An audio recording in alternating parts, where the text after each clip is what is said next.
My name's Blaise Gaston, and this is a short video showing the production process that I use for making what I call the eight-legged table. This production piece appears to have a lot of hand carving, but is in fact all done by machine very quickly. I spent a long time designing these legs and figuring out how to make them efficiently.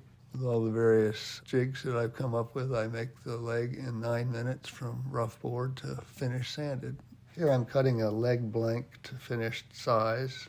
There's an interesting bandsaw template cutting jig for cutting out the legs, which allows great repeatability and no time wasted drawing. There's a guide that follows the edges of the plywood template. This is a picture of the guide, which is 2 pins on either side of a bandsaw blade. You can see the pins follow the edge of the plywood, and it holds the blade a tiny bit off the template. And here's the finished pieces as they have come off the bandsaw jig. They're held onto the jig with little tiny pins and pressure.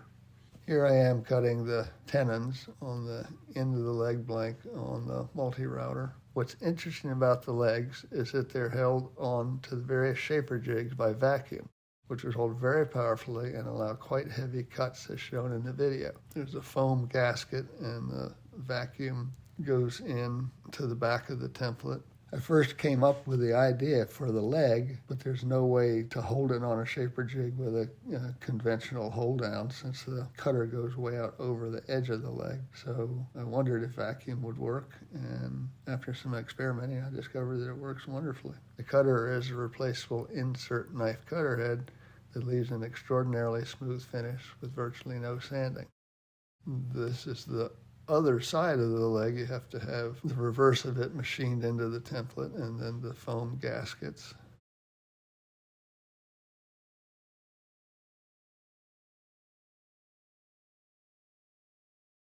Here you can see what a heavy cut one can take with the vacuum holding it in. It's pretty extraordinary. I use plastic laminate on the face of the template, and that makes a much smoother surface for the bearing to write against, and it gives a beautiful, smooth cut.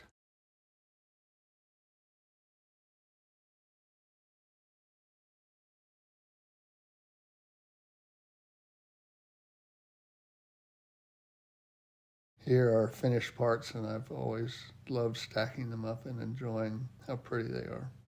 Here the top is being cut out on a circle cutting jig on the bandsaw. Here the tabletop is having the bevel cut on the underside of it with an adjustable angle bevel cutter and a curved fence on the shaper with a power feeder using just one wheel. And here's the finished product. Here the mortises have been cut on the underside of the middle piece of the table. They're cut multi-router with indexing jigs. Here the molding is being shaped on the edge of the middle piece with a sliding table on the shaper and a cutter that I had custom made. Quite a heavy cut, and so I cut the edges off first on the bandsaw.